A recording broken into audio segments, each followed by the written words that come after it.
Muito bem, boa tarde a todos. É uma satisfação muito grande poder estar aqui no Conexões Empresariais. Essa é uma agenda muito importante para a nossa região. Esse trabalho tem uma iniciativa aí da CACESPAR, que é a nossa coordenadoria das associações empresariais, junto com o SEBRAE, né, um trabalho também coordenado junto com o La Fronteira, que é o Comitê de Desenvolvimento Territorial da região de fronteira, e temos aí o apoio e o patrocínio da Cressol. Então é muito importante todo esse trabalho que está sendo desenvolvido ao longo desses dias no Conexões Empresariais. Olha só que bacana, pessoal, nós estamos então agora iniciando um painel de economia. Então nós vamos fazer aqui um bate-papo com algumas pessoas, né, que vão trocar ideias junto conosco a respeito desse tema tão importante, principalmente agora, na retomada econômica do pós-pandemia. Estará aqui comigo hoje os nossos debatedores, o Fernando Moraes, ele que é empresário, setor varejista, ele também é presidente da FACIAP, que é a nossa Federação das Associações Empresariais do Estado do Paraná, e ele também é presidente do Conselho Deliberativo do SEBRAE Paraná. Fernando, obrigado pela tua presença aqui conosco. Também estará conosco aqui o Ricardo Delameia. Ele está substituindo o nosso diretor superintendente, o Vitor Roberto Tioqueta. O Vitor teve uma agenda e acabou atrasando e ele não pôde estar conosco. Então, o Ricardo Delameia, que é assessor da diretoria, ele também é economista, né, tem mais de 30 anos de SEBRAE, já atuando aí como consultor de negócio, um consultor sênior, e estará aqui conosco debatendo sobre o tema da economia também. Ricardo, obrigado pela tua presença. Quero apresentar para vocês também aqui, que está aqui conosco, debatendo, né, nesse painel, o Roberto Elias da Silva, ele que é empresário do setor de tecnologia aqui na cidade de Pato Branco, né, ele também é presidente da Associação Empresarial de Pato Branco. Roberto, obrigado aqui pela tua presença, que bom que você está aqui conosco. O Roberto está aqui presencialmente. Nós estamos com o Fernando online, estamos com o Ricardo Delameia online, e eu e aqui o Roberto estamos presencialmente no estúdio aqui.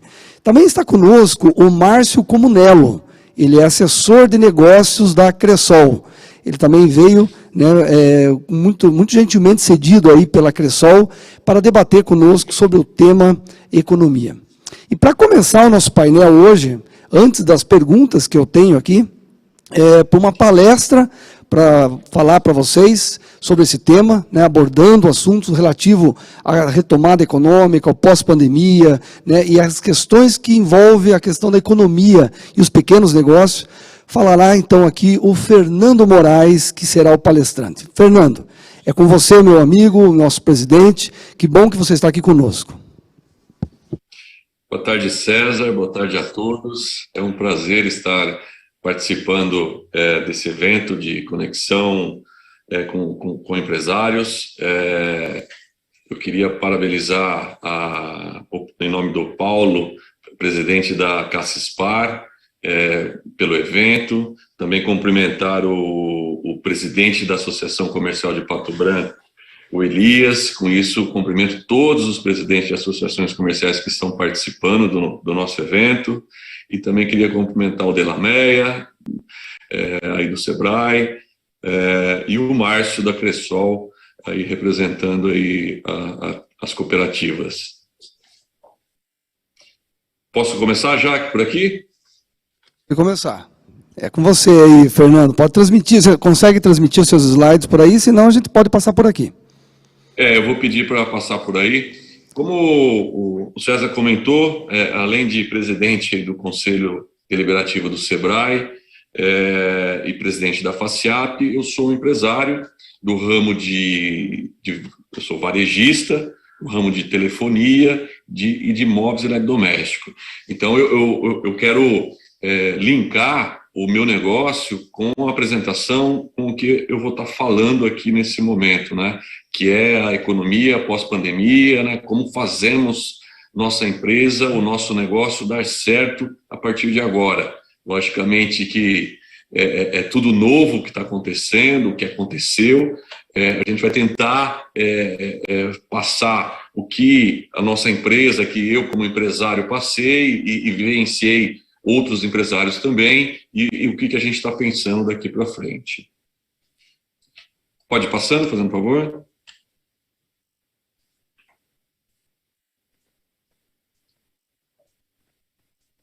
Bom, aí.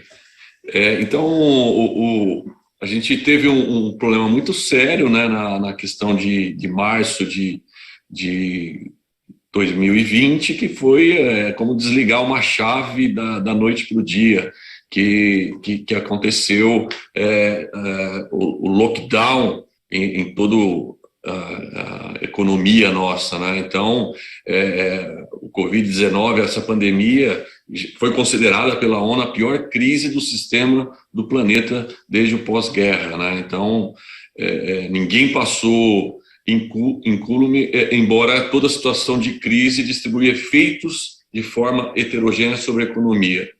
Então, o que acontece é que, até colocamos como exemplo aqui, nunca se vendeu tantas cadeiras de escritório para usar em casa, isso foi uma loucura. Por um outro lado também, nós tivemos segmentos que ficaram muitos dias fechados, que sofreram demais nessa crise toda. Eu vou colocar aqui o meu negócio como exemplo. Como eu falei, né, nós vendemos telefonia e imóveis eletrodoméstico. No início, a gente estava perdido, como todos os empresários, né, naquele fechamento geral. Naquele momento eu também era presidente da Associação Comercial aqui de Londrina, então, fora a minha empresa, eu tinha que lidar também com todo a questão dos outros empresários, a gente defender toda essa classe. Nós tivemos esse fechamento, com isso debruçamos no nosso negócio, tentando ver o que iria acontecer lá na frente. Logicamente, é uma coisa muito nova para todos, então a gente ficou muito no escuro, né? A primeira coisa que nós fizemos foi dar férias para toda a nossa equipe, que ainda não tinha os incentivos do governo, né? Então, esse foi o primeiro momento que a gente fez no nosso negócio. Depois veio a questão de incentivos do governo, né, na questão dos empregos, e mesmo assim a gente fez um dever de casa muito grande. A gente debruçou, analisamos todos os custos, valores de aluguéis. A gente deixou a empresa muito enxuta, muito redonda para o que fosse acontecer, né? Pode passar, Augusto? Então, como eu falei, né, foi derrubado da noite para o dia todos os disjuntores, né, com esse fechamento, né? Pode passar. Então, e daí a gente entrou aí nos desafios, né, daquele momento, né? A gente fechou, reajustou a empresa, analisamos os custos e o que fazer agora, né, para começar a religar essas chaves, né? Porque era tudo novo para todos, né? Então não tinha como se ligar novamente ao mesmo tempo, né? Existia uma ordem, uma inteligência associada a esse processo, né? Pode passar. Então o que foi os grandes desafios, né? Gerenciar as condições sanitárias, né? A gente não tinha noção, logicamente que sentamos aí junto com o poder público, a própria associação aqui, que se envolveu demais, isso não só em Londrina, mas no Paraná todo, desenvolvendo protocolos sanitários, né, que isso era tudo uma novidade para todos nós, né? Então, uso de máscaras, álcool em gel, aquele distanciamento, a gente teve que passar por tudo isso, né? Nós tivemos aí que recompor a cadeia de suprimentos, né? Porque no momento que para tudo, para começar a retomar, é muito difícil, né? Gerenciar caixa para poder operar, entender o que vai acontecer. Então, se você não tem caixa nesse momento, tem que buscar recurso, né? Então, gerenciar a retomada das atividades, gerenciar a mudança de comportamento do consumidor, gerenciar as mudanças da empresa, né? Então, isso a gente teve que ir aprendendo no decorrer de como vinha acontecendo aí a pandemia. Pode passar? Então, vendo aí a analogia das chaves, né, do que aconteceu, né, as chaves que foram ligadas primeiro e aceleradas, né? Então veio aí o comércio eletrônico, todos foram para home office, desenvolvemos a segurança sanitária, que eram os protocolos, e logística também, que foi o grande desafio, né? Então nós vimos aí um comércio eletrônico muito forte. Quem não estava, como nós aqui, a gente tinha um comércio eletrônico, mas não apostávamos nossas fichas tão fortemente no comércio eletrônico, passamos a apostar muito nisso, né? Então a gente focou muito no comércio eletrônico e também colocando muitas pessoas em home office para ter essa segurança sanitária, né? E afinamos muito mais a nossa logística, né? Então, no segundo ponto ali, as chaves que sofreram ou deverão sofrer ajustes a serem ligadas, né, que é a questão das vendas físicas, né, novos canais de vendas, novos meios de pagamentos. Então, você precisa, essas chaves sofreram, né, ajustes. Então, as vendas físicas a gente teve que modificar bastante com as questões dos protocolos, então a gente precisou fazer uma adaptação muito grande nisso. Criamos aí vendas também via WhatsApp, os meios de pagamentos também tivemos que mudar, ainda bem que surgiu a questão do Pix nesse momento e fortaleceu muito forte isso. Então, foram chaves que sofreram e deverão sofrer ajustes ainda a ser ligadas, né? E as novas chaves a serem criadas, né? Novos produtos, protocolos sanitários, redes sociais que ficaram muito fortes nesse momento, o marketing digital. A gente tem aqui na empresa, eu estou sempre linkando a nossa empresa, do que nós passamos, com o que a maioria passou, né? A gente tem mídia aqui muito clássica, né? Que são em televisão, rádio, e a gente diminuiu um pouco isso e fortaleceu muito o nosso marketing digital.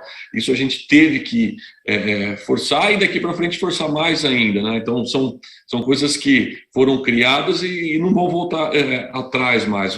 Daqui para frente vai ter uma potencialidade maior, né? Então a gente precisa estar super atento a isso, deixar a sua empresa digitalizada, deixar ela com suas redes sociais muito ativas, né? E tem chaves aí que não serão ligadas mais da forma que eram antes, né? A gente tinha escritórios caríssimos, né? E isso vai diminuir bastante. Reuniões presenciais, logicamente que nós estamos com muita saudade dessas reuniões, mas só que vai dar uma equilibrada muito grande. Vai ter muitas reuniões online, vai ter um equilíbrio nisso, né? Então a gente entende que fica mais barato você ter uma reunião online, fica mais rápido, mais ágil, né? Então, com isso também, muitas viagens de negócios não vão voltar como antes, né? Então, isso a gente precisa ficar muito atento a tudo isso, né? Então, é um modelo de negócio pós-pandemia, que foi tudo isso que a gente passou e estamos passando ainda. Pode ir avante? Então, quais as características desse modelo de negócio pós-pandemia, né? Como eu falei ali, vendas por e-commerce permanecerão em patamares mais elevados que da pandemia, né? Isso a gente já entendeu que vai acontecer, apesar que ele estourou o e-commerce lá atrás, agora ele está numa queda, porque, logicamente, o espaço físico voltou a vender, mas só que nos patamares que era antes, ele ficou mais acima, né? Por consequência, a logística ganhar espaço de relevância, né? A gente pode até ver que no mercado aí que o correio provavelmente vai ser colocado à venda, e quem mais vai concorrer com isso são os players grandes aí de e-commerce, como a B2W, Via Varejo, Magazine Luiza, que eles estão já pensando muito na logística, que é o que vai ser referência, uma consequência nesse espaço que vai acontecer. A experiência de compra presencial será mais rara e, por isso, deverá ser mais elaborada para valer a pena. Como o e-commerce cresceu, a gente vai ter uma queda no presencial, mas a gente precisa ter uma venda mais elaborada para que o consumidor dê valor a tudo isso, para voltar ele para o mercado físico nosso. Pode passar? Então, quais características desse modelo de negócio pós-pandemia, né? Novos produtos deverão responder às severas mudanças de hábitos e valores observados, que deverão definir novas propostas de valor, né? Como preços, prazos, produtos, embalagem, novas experiências, serviços, etc. Então, as redes sociais e o marketing digital também permanecerão grandes mídias pós-Covid, como eu comentei. Então, a gente precisa estar muito atento a tudo isso. Mais uma questão de gestão e eficiência da marca, né? Ajudou decisivamente as empresas com marcas melhor posicionadas a retomarem mais rapidamente seus negócios. Então, como eu falei ali sobre o marketing digital, as redes sociais, você tem que colocar sua marca bem posicionada em tudo isso, tomar muito cuidado para não colocar a marca desposicionada, fazer algum erro de posicionamento da sua marca, principalmente aí no mercado digital. Vamos adiante. Então, o que está no nosso alcance e como fazer, né? Assumir o mais rapidamente que o pós-Covid não será um novo normal, mas um novo anormal, né?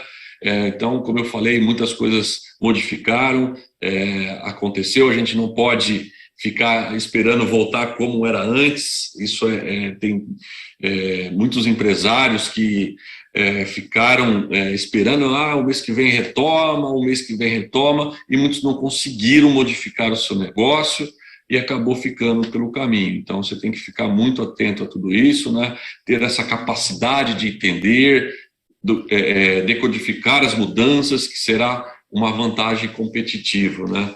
Então, aí, partindo para as ações, pode passar à frente, três ideias para compartilhar. Como eu falei ali, então você tem que ficar muito atento às mudanças. Eu vou passar o que está acontecendo hoje no nosso negócio nesse momento. A gente teve um crescimento muito grande, como todos sabem, móveis eletrodomésticos se vendeu demais, porque as pessoas ficaram muito dentro de casa. Então, isso teve uma movimentação muito grande, as vendas aconteceram. Na telefonia também, que é nosso negócio, as pessoas ficaram home office, precisaram de uma internet melhor, de um equipamento melhor, e acabaram esses negócios despontando muito grande, uma venda muito grande no negócio. E, por outro lado, infelizmente, muitos segmentos sofreram demais, né? Como eu falei ali, 500 dias fechados, bares e restaurantes sofreram bastante, eventos, o próprio turismo, né? Que sofreu muito. E agora está tendo uma retomada nesses segmentos, né? Você vê uma retomada forte no turismo, você vê bares e restaurantes tendo uma movimentação melhor, voltando os eventos também presenciais, e na verdade o dinheiro é um só, né? Então essas pessoas que vão gastar agora com turismo vai parar um pouco de investir em outros negócios que estavam investindo. Então eu tenho lojas no Paraná e tenho lojas em Santa Catarina. O mês passado e esse mês é um reflexo grande que está acontecendo. A minha venda no Paraná cai bastante, tá? Santa Catarina cai um pouco menos, porque minhas lojas ficam em cidades mais turísticas lá em Santa Catarina. E em Santa Catarina todo mundo sabe que tem um litoral muito forte. Então a gente teve 2 feriados aí já, 7 de setembro, 12 de outubro, que teve uma movimentação muito grande nesses lugares. Ali eu tenho lojas em Balneário Camboriú, Florianópolis, e as vendas das minhas lojas nesses lugares caiu menos do que no Paraná. Então, por quê? Porque a gente vê o turismo muito forte retomando e, com isso, não que o turista vai lá comprar móveis eletrodomésticos, na verdade, ele faz uma movimentação muito forte na cidade, na região, que com isso a economia fica mais pesada ali e acaba acontecendo as vendas. Então, a gente está... temos que ficar muito atento a tudo isso, porque o que fazer, né? Daí potencializar mais lá nessa região, aqui diminuir seus custos, tentar também usar uma mídia mais forte para vender aqui. Então, são coisas que você tem que estar muito atento a tudo isso, né? Então, são ideias aqui, definir metas para atravessar esse período de crise, né? Então, muita gente acaba abandonando suas metas porque fica muito longe de buscar e fica numa crise à deriva, esperando a crise passar. Isso é muito perigoso. Então, mais do que nunca, a crise demanda decisão, como eu acabei de falar. Aqui eu estou tomando uma decisão porque eu estou vendo que meu negócio aqui está com mais dificuldade que em outro, então você precisa tomar uma decisão de diminuir custos aqui, potencializar lá. Então você tem que estar muito atento a tudo isso, né? Então você precisa conversar com os clientes e não clientes e procura entender as suas dores nesse momento, né? Então a gente precisa desse entendimento todo. A gente sabe também que precisava mesmo retomar esses outros segmentos para a economia girar toda. Então, logicamente que nesse momento no Paraná que eu estou sentindo mais essa queda, daqui a pouco vai retomar, porque esses segmentos também vão estar ganhando dinheiro, quem trabalha nesse segmento vão estar ganhando dinheiro e vai voltar a consumir também novamente, né? Então, mas você precisa conversar, entender todas essas dores que todo mundo está passando nesse momento, né? Então, a interação com as pessoas é uma fonte rica para boas decisões. Pode ir adiante.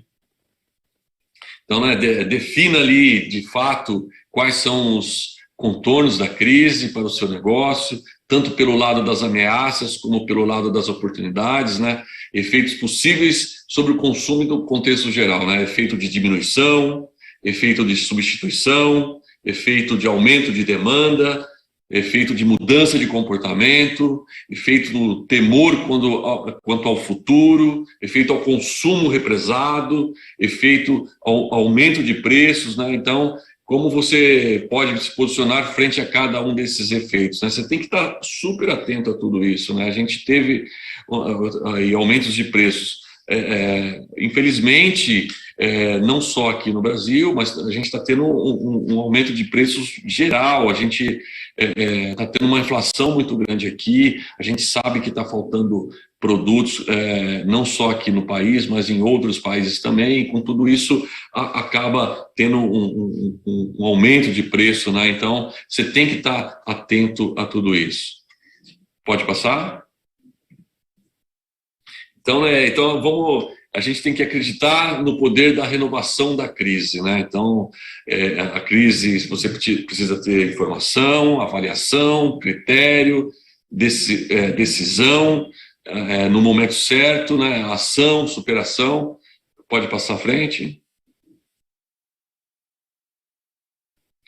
Então, Covid acelerou a implantação de processos que estavam há anos patinando, né? Como o e-commerce, a transformação digital, por exemplo. Então, teve benefícios, né, que o Covid trouxe para todos, né? Então, essa aceleração aí no e-commerce forçou as empresas e pessoas a se reinventarem-se, né, com a inovação, forçou a rever processos ineficientes e melhorados, né? Isso aí, como eu falei lá no início, a gente sentou e começou a fazer conta a conta, então a gente ficou muito mais eficiente, né? A gente precisou melhorar muito.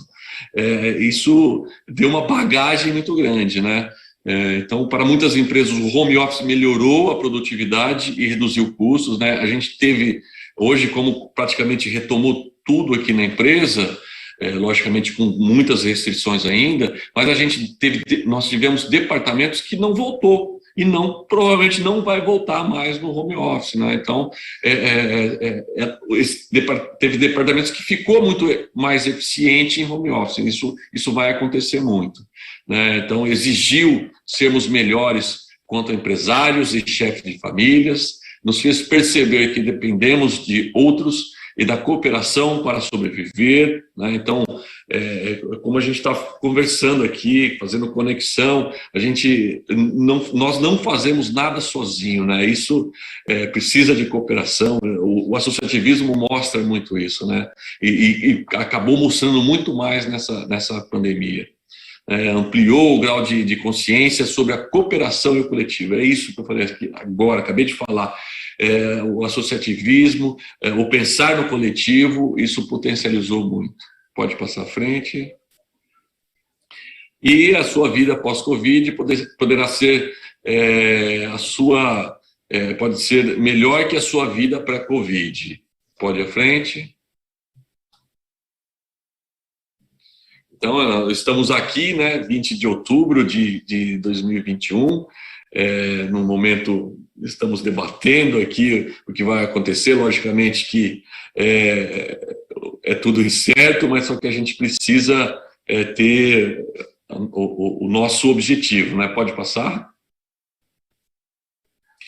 Então, visualize um espaço pós-crise que você seja melhor que o pré-crise. Pode passar? Como e onde estarei em outubro de 2022 e em outubro de 2023, né? A gente precisa planejar tudo isso, né? Pode passar? Então, né, temos que criar um caminho e aloque tempo para chegar e recursos, né, para chegar até lá. Lógico que a pandemia, ela precisou ter muitos recursos, né, financeiros para que empresários pudessem alcançar seus objetivos, passar por todos esses obstáculos, né? E, logicamente, a SGC, a garantidora de crédito, ajudou muito nisso, as cooperativas de crédito, Cressol, principalmente, aí, e isso deu uma força muito grande para os empresários, né? Então, a gente precisa recursos para chegar até lá, né? Competências que vamos ter que desenvolver, né? Oportunidades, vamos ter muitas ameaças também, e logicamente temos que estar muito atento para que ações que precisa para se desenvolver, né? Pode ir à frente. Então, nunca as qualidades da resiliência e da cooperação foram tão exigidos de nós, né? A gente teve que ter uma resiliência muito grande. A gente, cada dia que amanhecia aqui com lojas fechadas, tentando entender, mas a gente sempre, nessa resiliência de empresário brasileiro que não desiste nunca, a gente sempre ficou muito atento e teve essa cooperação muito grande, né? A importância dos presidentes de associações comerciais nessa cooperação em cada cidade, sempre teve junto com o poder público, com o prefeito, para tomar decisões, para organizar todo um coletivo. Então, foram tão exigidas de nós e vai continuar sendo exigido, né? Pode ir à frente. Então, produzir é força, vender é arte, e como eu falei aqui, que o associativismo, o coletivo, juntar-se é sublime. Então, isso é de extrema importância, juntar-se, estarmos juntos, debatendo, todos no mesmo caminho, no mesmo rumo, com certeza nós vamos superar todos os nossos objetivos e chegar até lá na frente. Pode passar. Queria agradecer a oportunidade de estar aqui com vocês. Espero que tenha ajudado a trazer informações. E, como eu falei, eu não sou dono da verdade, mas é o que a gente está pensando nesse momento, escutando outros empresários também, que é de extrema importância isso. Você não pode ter uma decisão só você tem que escutar um coletivo, você precisa entender todo o que está acontecendo no mercado, mas o coletivo, em primeiro lugar, pensando no melhor de todos. Muito obrigado.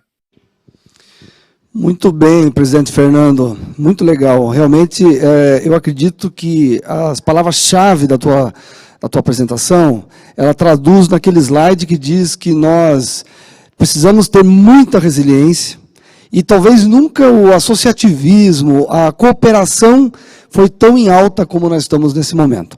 Obrigado, presidente Fernando. Enquanto você toma uma água, Fernando, depois eu vou te fazer uma pergunta também. Eu vou então voltar aqui para o estúdio, vou fazer uma pergunta para o nosso presidente da Associação Empresarial de Pato Branco, Roberto Elias. Então depois eu devolvo aí para o pessoal que está online fazendo perguntas também. Que bacana. Então nós temos um debate aqui, nosso tempo está um pouco apertado, mas nós vamos administrando aqui. Roberto, que bacana, né? Esse é um momento de nós refletirmos, analisar uma série de reinvenções que as empresas tiveram que fazer, adaptações e organizações e por aí vai. Mas, acima de tudo, eu acredito que a tecnologia e a transformação digital foi a pauta número 1 nesse último ano e meio para muitas empresas. Empresas que não adotavam plataformas digitais, que passaram a adotar, como muito bem disse aí o Fernando, né, que foi necessário essa adaptação. Então, Roberto, eu queria que você analisasse um pouco essas novas tecnologias, esse aspecto da transformação digital na pauta do crescimento econômico das empresas. Roberto. Boa tarde, César, Fernando, excelente palestra, parabéns. Boa tarde, Márcio, Ricardo, que também estão nos acompanhando online, e a todos que estão nos assistindo agora. Essa palestra do Fernando, até ela deu um gancho aqui para esse assunto que o César me perguntou agora, que é a transformação digital.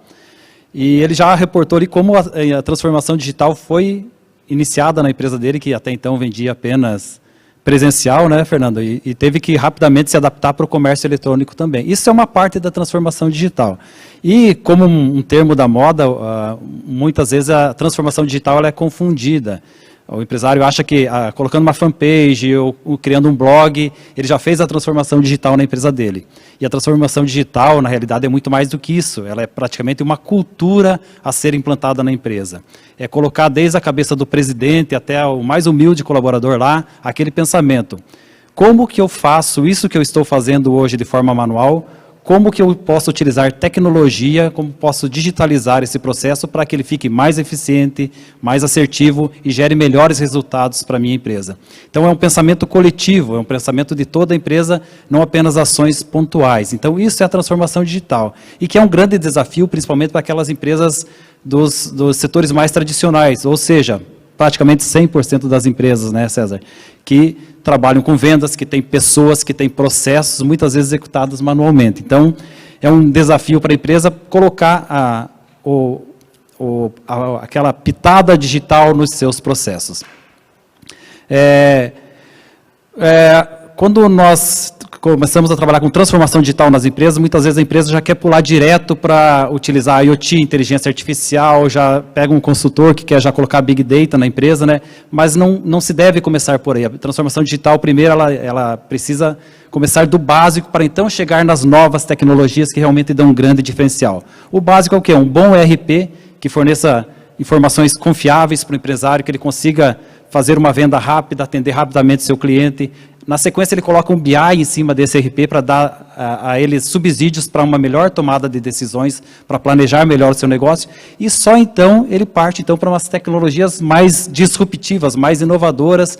Aí já começamos com o nosso famoso aparelho de celular, levando para o empresário a parte estratégica da empresa, quando ele pode já ver e fazer a tomada de decisões no celular, levando para o colaborador ferramentas para ele fazer uma venda melhor, para ele fazer um atendimento melhor para o cliente, levando para a equipe tática ferramentas para ele gerenciar a equipe, e depois, então, ele pode avançar para tecnologias mais disruptivas ainda, aí sim, utilizando o IoT, por exemplo, câmeras, né, para fazer estudos de mercado, para fazer estudos de movimentação de pessoas. Por exemplo, eu quero abrir uma loja numa determinada rua da cidade. Será que o movimento nessa rua realmente condiz com o tipo de comércio que eu vou abrir? Então, ao invés de colocar uma pessoa ali contando quantos passos, ele pode colocar uma câmera com inteligência artificial integrada, que aí sim vai fazer uma contagem automatizada e vai dar mais agilidade a esse processo e mais confiabilidade. Então, isso é a digitalização do negócio. E pensando em valor econômico, então essas tecnologias mais novas, elas têm um alto valor agregado, elas podem gerar um grande valor para os negócios em geral. Um estudo da Ericsson, divulgado em 2019, disse que 3,8 trilhões de dólares, isso dá mais ou menos 21 bilhões de reais, 21 trilhões de reais, podem ser gerados apenas explorando essas novas tecnologias. E os setores mais impactados seriam principalmente saúde, com 21% desses valores, e indústria, com 19% desses 3,8 trilhões de dólares entre 2020 e 2030.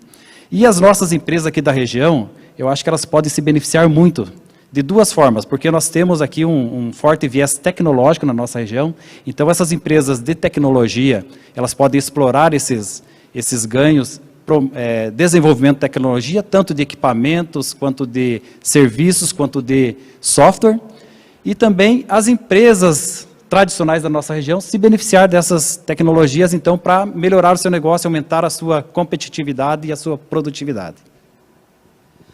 Muito bem, nada como falar com alguém que é do setor da tecnologia, né? Com tantos dados, tantas informações, que com certeza quem está nos assistindo vai olhar isso como um cenário também de oportunidades, né, para investir e também, né, fazer aí mudanças necessárias nas suas empresas.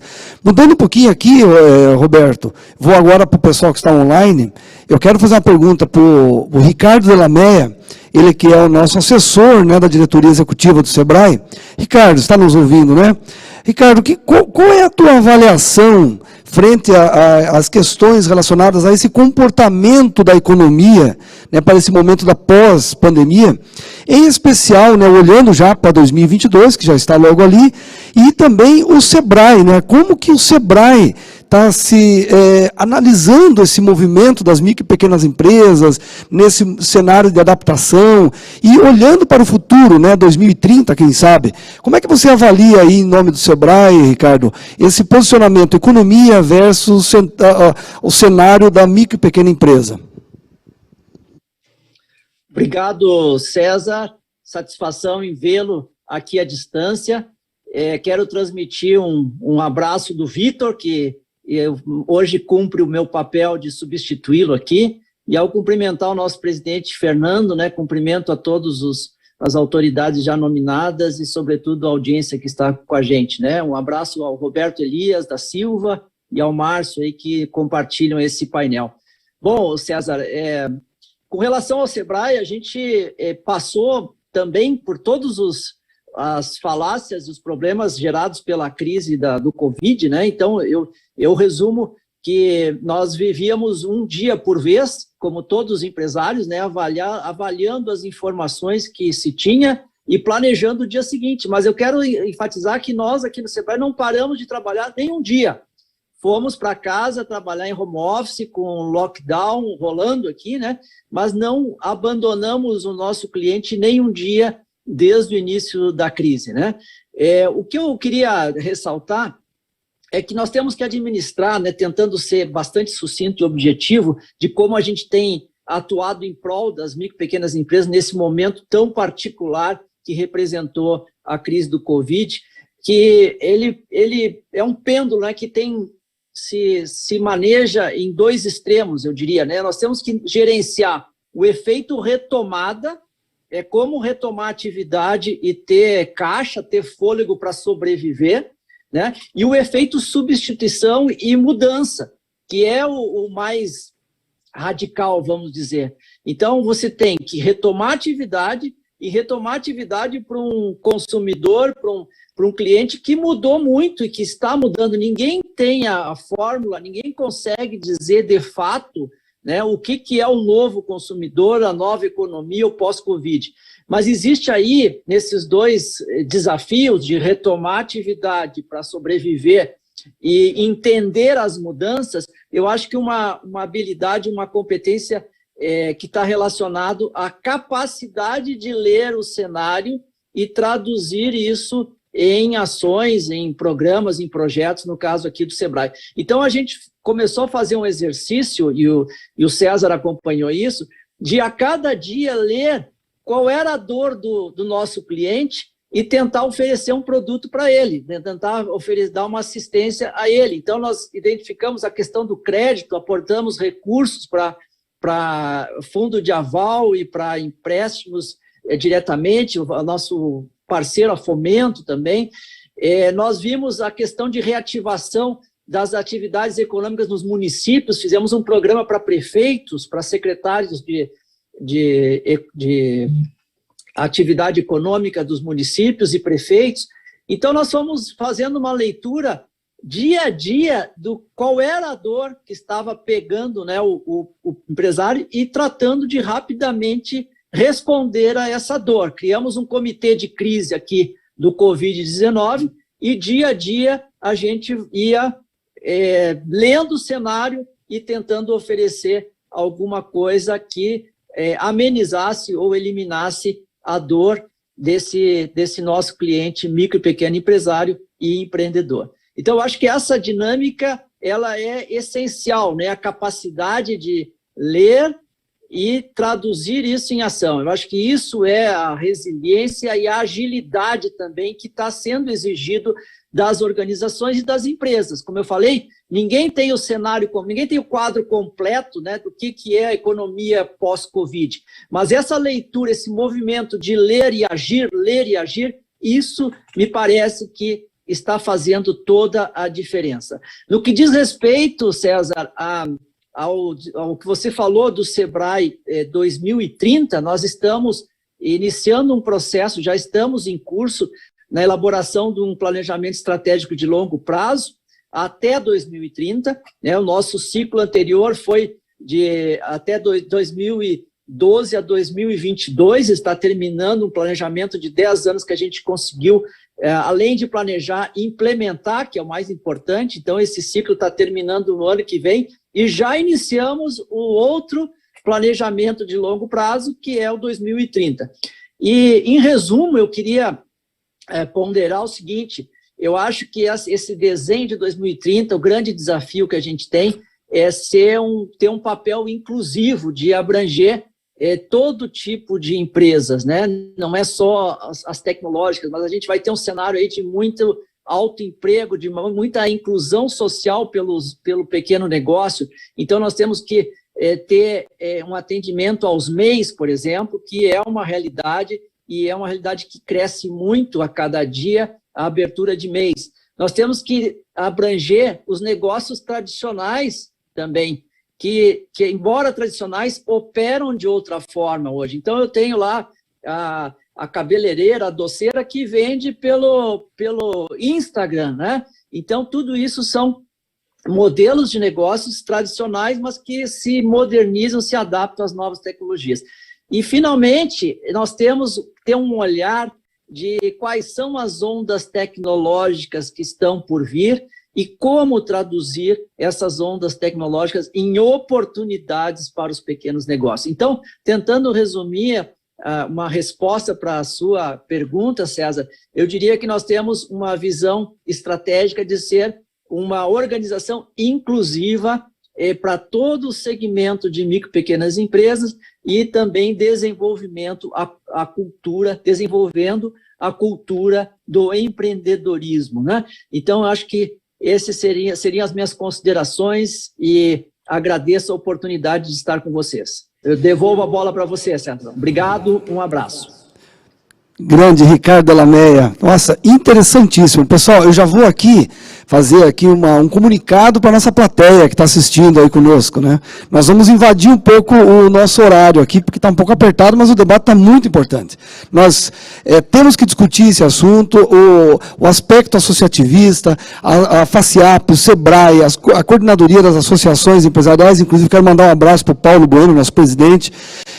Nós temos que estar muito engajado, nós temos que interagir muito sobre esse tema, e nós temos um papel e uma responsabilidade sobre isso. Então, o Ricardo trouxe aí um cenário, um overview, né, navegou aí por várias instâncias, né, do poder público, das instituições. César, desculpe, não estou discutindo, nem eu, nem o presidente Fernando, desculpe. Então vamos voltar aqui. A equipe técnica desligou o microfone para vocês aí. Agora vamos voltar. Está me ouvindo agora, Ricardo? Agora sim, obrigado. Maravilha. Então é o seguinte, eu estava falando que nós vamos passar um pouco do nosso tempo aqui, já vou anunciar para a nossa plateia, né, porque o debate está muito bacana. É muito importante isso tudo que nós estamos discutindo. Mandei um abraço para o Paulo Bueno, que é o nosso presidente da Caspar, né, e dizer do papel das instituições, e dizer do papel do poder público, o papel do associativismo nesse debate. Por isso, nós vamos aí passar um pouquinho do tempo. Eu quero chamar aqui, agradecendo ao Ricardo Delameia pela sua fala, pela sua contribuição. Eu quero chamar aqui o Márcio Comunello, ele que é o assessor, né, de negócios da Cressol, fazer uma pergunta para ele. Márcio, veja, a internet se consolidou mais do que nunca com a pandemia. E muitas empresas, como aqui já foi falado pelo Roberto, né, e o nosso presidente Fernando também falou, as empresas se adaptaram e esse cenário do digital veio para ficar. Então eu acredito muito que as empresas precisam cada vez mais, né, olhar para esse cenário da transformação digital. Então, Márcio, eu gostaria que você fizesse uma avaliação sobre esse novo comportamento, esse novo perfil do consumidor, que é um e-consumidor, né, um consumidor mais digital. Né, gostaria que você fizesse aí uma consideração a respeito do... É necessário realmente investir ainda mais no marketing digital? Como é que você avalia isso, Márcio? Boa tarde, pessoal. Satisfação de contribuir com vocês também. Parabéns, Fernando, pela apresentação. Achei fantástico. E, principalmente, eu vi belas palavras ali falando em relação de cooperar. Tá? Então, vai muito de encontro, na verdade, aí com o nosso papel, na verdade, da Cressol, que é fazer o desenvolvimento, na verdade, regional e apoiar nossos cooperados. O marketing digital, sim, ele é um papel importantíssimo hoje para nós, como instituição financeira, e também não só para os empresários. Eu acho que o Ricardo pontuou muito bem, e a experiência também que eu tenho na minha vida pessoal, minha esposa trabalha com o salão de beleza. Então, ela foi muito afetada, na verdade, em relação à pandemia, quando se trata em relação de ter novos clientes, e principalmente em relação a essa pessoalidade. Então, isso acabou, de uma certa forma, o marketing digital impulsionando para começar a fazer essa retomada da economia. Quando nós falamos em relação à parte de investimento em marketing digital, eu acho que isso potencializa muito, sim, os negócios, onde a maioria das pessoas estão, que é o celular. Mas eu acredito também que esse meio digital também não é o único. E nós, como cooperativa de crédito, nós olhando em relação, na verdade, o nosso marketing digital hoje como cooperativa, ainda é, na verdade, indicação de cooperado para cooperado. Então, esse é o nosso diferencial. Quando falamos, na verdade, desse atendimento, de estar próximo, de ser digital, não é só, na verdade, fazer esse atendimento virtual e, às vezes, digital de forma robotizada. Sermos virtual, temos um marketing digital, mas estarmos próximo. Estar próximo, na verdade, do nosso consumidor, ou próximo do nosso cooperado, no caso da Cressol, é sempre estar disponível para que ele realmente precisa. Então, hoje, a Cressol, na verdade, com essa pandemia, ela acabou, de uma certa forma, também precisando evoluir, porque o nosso atendimento era muito personalizado. E aí, com essa mudança de regra, nós tivemos que implantar dentro da Cressol uma plataforma, uma agência virtual. Então, se o nosso cooperado quer, sim, nós temos condições de atender ele de forma virtual. Então, eu acredito que o marketing digital é importantíssimo, e a gente consegue potencializar e alcançar mais fácil o nosso consumidor ou o nosso cooperado. Mas é preciso ainda ter continuidade, na verdade, de atender de forma humanizada, porque os produtos, de uma certa forma, tanto o Ricardo comentou em relação do ramo que ele trabalha, com as demais empresas, são apenas commodities. Mas o relacionamento com o consumidor ou cooperado, isso vai definir a experiência, se ela é diferente ou não, em continuar consumindo com nós. Que legal, Márcio. Obrigado. Realmente você tem razão, né? É um cenário de adaptação e eu quero aqui já agradecer a Cressol, que é a patrocinadora master desse evento. É muito importante o papel, né, do cooperativismo, desse olhar aí no cenário de retomada econômica e ter uma cooperativa, né, como a Cressol apoiando esse evento, para nós é motivo de muito orgulho. Fernando, você está aqui conosco ainda? Eu espero que sim. Eu tenho uma pergunta para você e depois eu volto aqui para o estúdio com o Roberto para a gente finalizar. Fernando, assim, a gente sabe, né, que alguns especialistas têm falado aí de uma recessão econômica mundial, né, mas parece que o Brasil, pelo que a gente ouve, né, nos noticiários e do próprio governo, há um cenário de recuperação da economia, um pouco na contramão dessa recessão, me parece. considerando a nossa realidade, né, como que você analisa esse desenvolvimento econômico para o setor varejista, que é um setor teu? Gostaria que você falasse um pouquinho dessa retomada para o setor varejista, né, olhando com um olhar mais otimista, ou você acha que vai ter uma turbulência aí no meio do caminho? Fernando. Vamos lá, César. Eu entendo que o Brasil está tendo uma retomada, a gente tem uma dificuldade de política, né? Nós estamos sofrendo aí essa dificuldade, né? Você vê que isso afeta, essa briga política afeta muito a economia, mas as empresas em si estão indo muito bem. Nós temos uma venda muito boa no varejo, a indústria indo muito bem, tanto é que a arrecadação, tanto do Estado, do governo federal, está muito bem. Então, a gente entende que as empresas, as principais empresas do Brasil, as maiores, elas estão muito fortes. Então, o que acontece é uma crise que está acontecendo mundial, a gente vê problemas de falta de produtos nos Estados Unidos, falta de produtos na Inglaterra, você vê a questão do dólar aqui no Brasil muito forte, gasolina subindo muito, mas isso eu acredito que é mais uma crise política. A gente precisa ajustar mais a nossa política para que a gente possa ter uma retomada mais forte, mais robusta. A gente já vê essa retomada, logicamente que vamos ter aí alguns pontos, como eu estava falando, de queda em alguns segmentos, mas outros já reagindo, mas isso vai se ajustar no decorrer do tempo. O que a gente precisa ficar muito atento a tudo isso e ter uma tranquilidade um pouco melhor na nossa questão política e que as reformas aconteçam, né? A gente precisa urgentemente da reforma administrativa, com isso o Brasil retoma muito forte, e também a nossa reforma tributária. Então, acontecendo essas reformas, com certeza, tendo uma calmaria mais na nossa questão política, o Brasil vai retomar uma pujança muito grande. A gente vai ter muita força nessa grande retomada. Muito bem. Obrigado ao nosso presidente Fernando. Um cenário otimista, então realmente a gente percebe isso, a dinâmica econômica ela está mostrando a sua força, né? O setor produtivo, o setor empresarial está mostrando a sua força. Quero agradecer ao Fernando aí pela sua contribuição. Então, para encerrar aqui, voltando para o estúdio, a última participação, o Roberto, nosso presidente da Associação Empresarial de Pato Branco. Assim, a gente percebeu, né, que nesse cenário de pandemia, as empresas se reinventaram, mudaram seus modelos de negócio, né, tiveram que se reorganizar. Então, eu gostaria que você comentasse rapidamente, nos nossos últimos 3 minutos aí para encerrar, como é que você avalia essa questão do modelo de negócio das empresas e se isso ajuda a transformar a crise em oportunidade? Muito bem, César. Essa mudança no modelo de negócios, ou pelo menos alteração no modelo, é essencial para a empresa que quer sobreviver. Ela tem que estar constantemente avaliando o mercado, avaliando o cenário macroeconômico e para poder tomar uma decisão a tempo. Eu diria assim, ou a empresa ela se reinventa ou ela morre. Tem uma frase que diz, só tem 2 certezas na vida, a mudança e a morte. Então, ou a empresa está em constante mudança, ou fatalmente ela vai morrer. Aí ela tem que escolher como que ela prefere enfrentar essa situação, se ela vai ficar parada e esperar a morte ou se ela vai mudar.